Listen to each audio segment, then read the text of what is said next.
Alright guys, that's gonna be a wrap for today. We got the flywheel one, got the wiring somewhat done. The throttle linkage to the governor is hooked up. Belt is put on.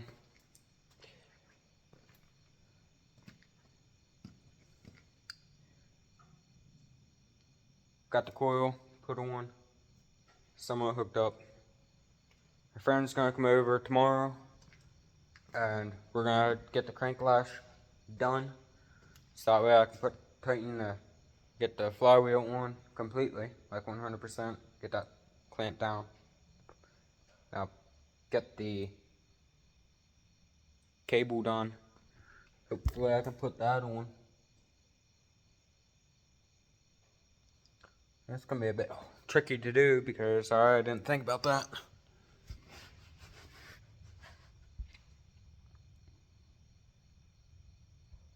Great.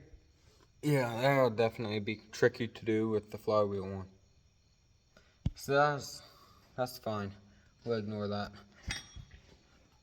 But we gotta get the battery box, get the flywheel done.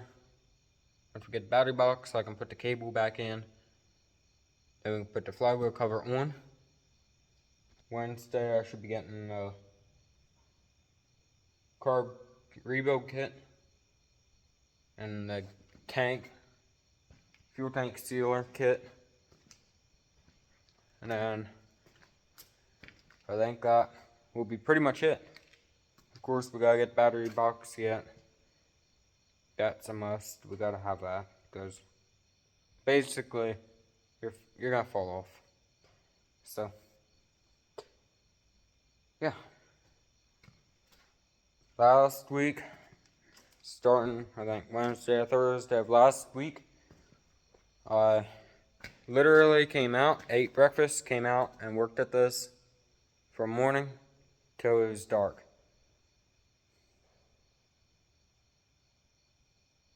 So last week started off with the tank. I got the tank somewhat done. I started on the tractor and that's what I've been working on for the past quite a few days. I've been working on getting this governor and stuff on cam in, all that stuff. I've been working on all that.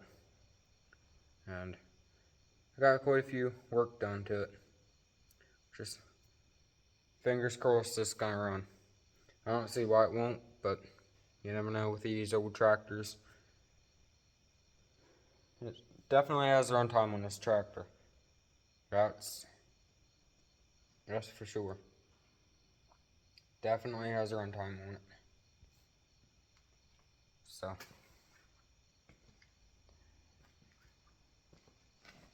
and if you had other John Deeres that didn't have power steering, I imagine that this here tractor was one of the most used tractors because with the power steering, easier to get around.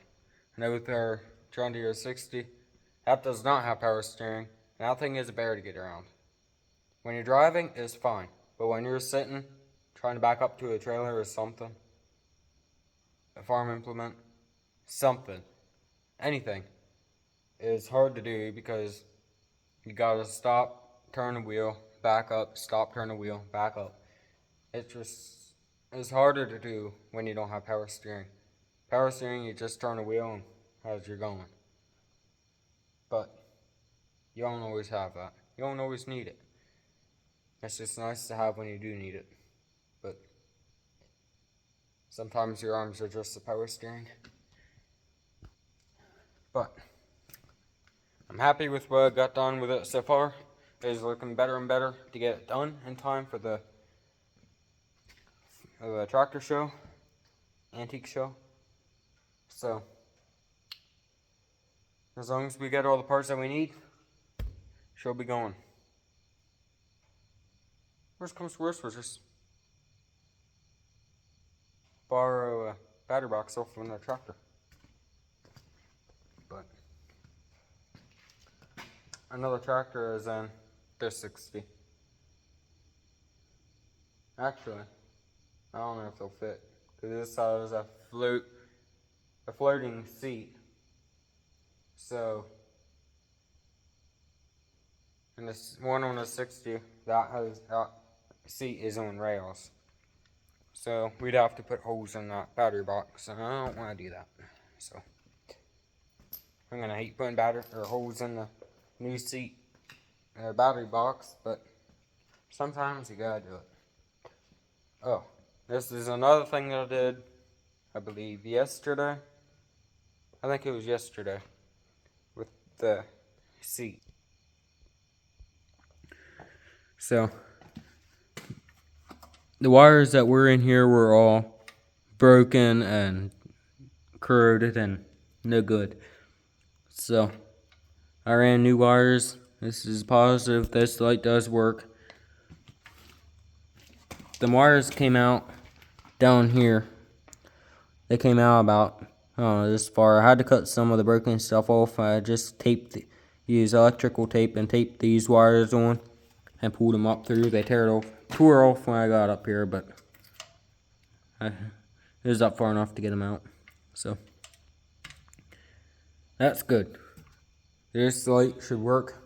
My goal is to have all working lights on this tractor, because down there you're not allowed to run it at night if you don't have lights.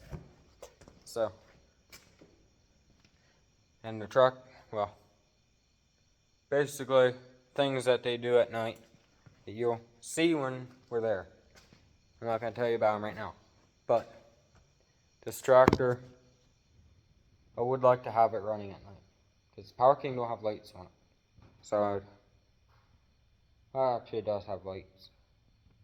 One on the back. That don't do nothing, because it's not there. So it don't have lights, basically. So, like I said, the Power King, that would just be parked just for show. Maybe take it through the parades. This tractor will be, the 620 will be the run around tractor.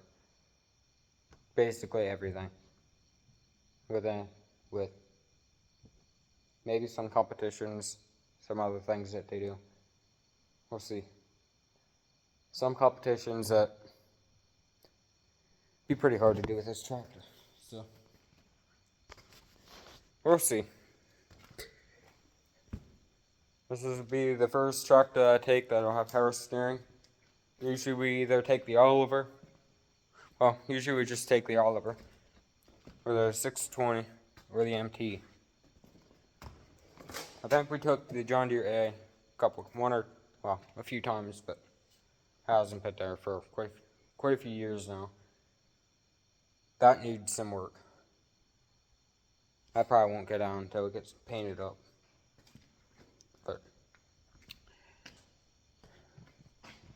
yeah, I was gonna try and get the grill put on in this video, but that didn't happen because in order to put the grill on, I need to be able to put the hood on. In order to put the hood on, I need to be able to get the tank done. So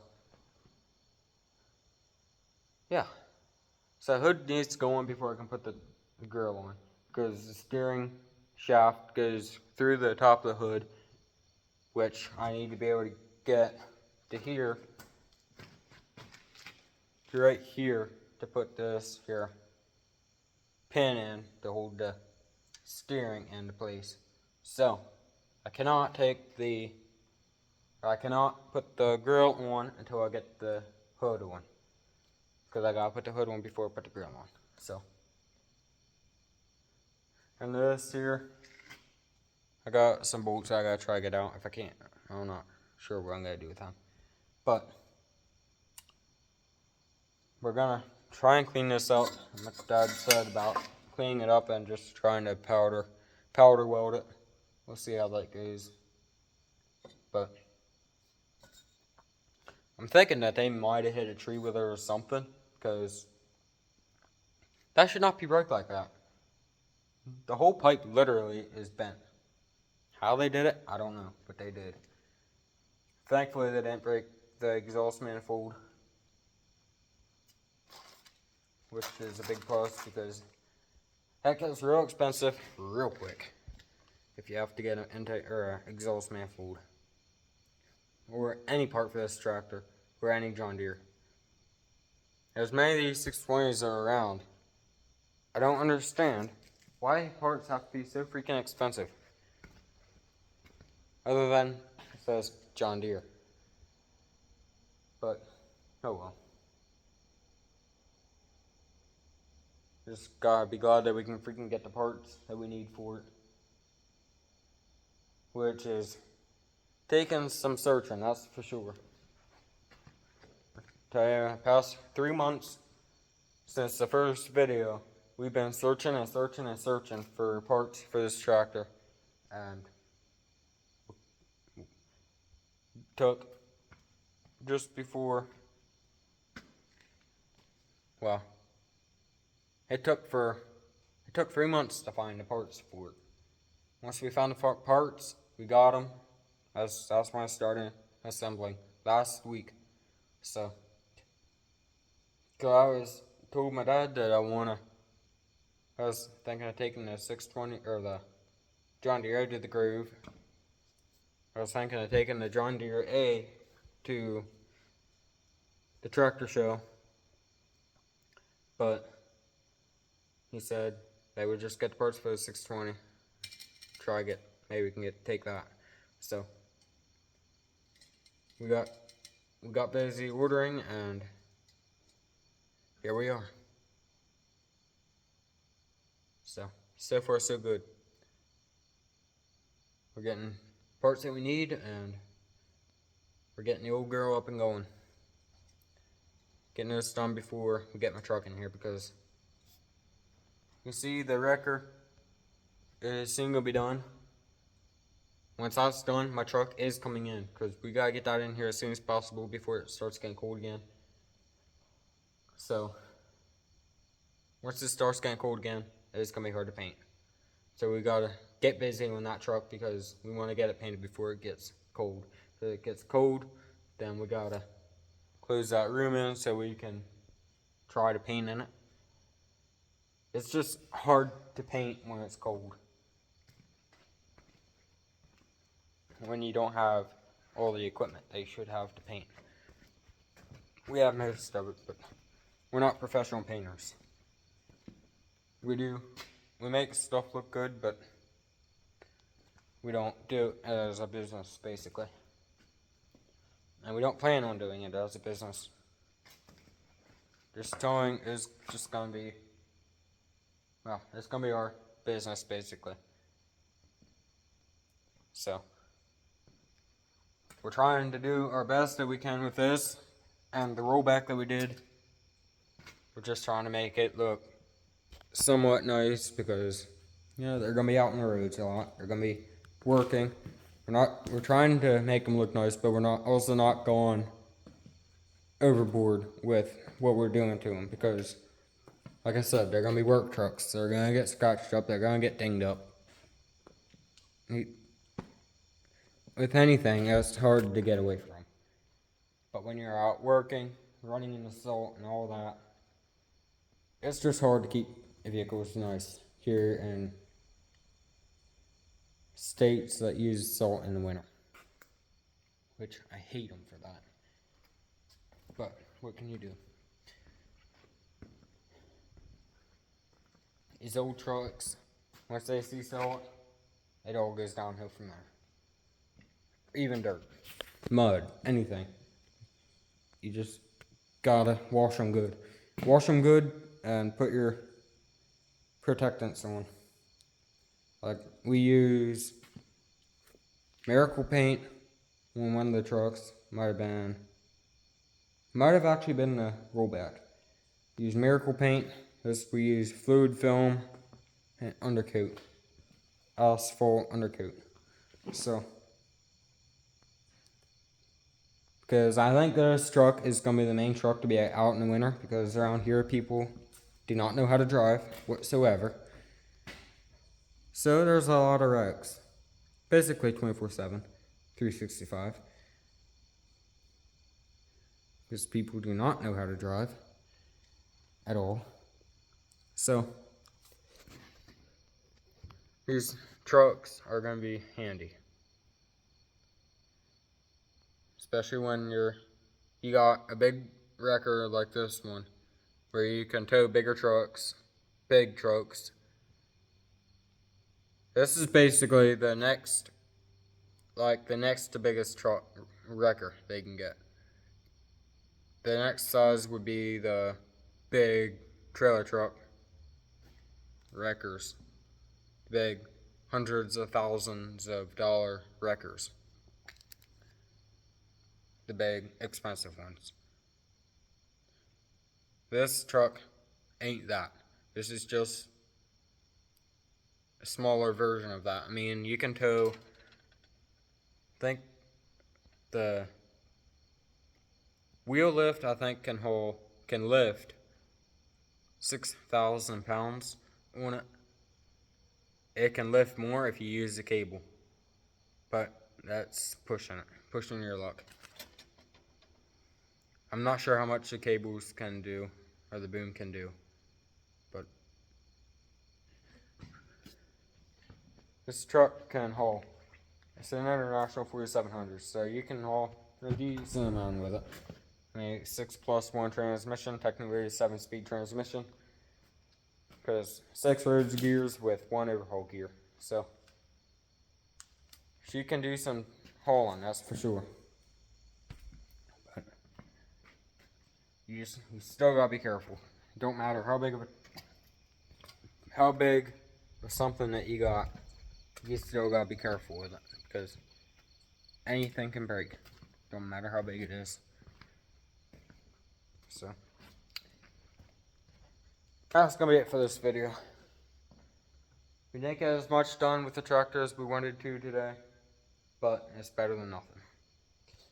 So, like I said, a friend's gonna come over tomorrow. He's a big John Deere guy. He knows what he's doing with John Deere, so especially these old 2 cylinders. So we're gonna get the crank lash done and the clutch adjusted. So things are looking up. So that's kind of your update for the truck, the 620. We're getting there slowly but surely. So please like, subscribe, and comment down below. We'll see you next time.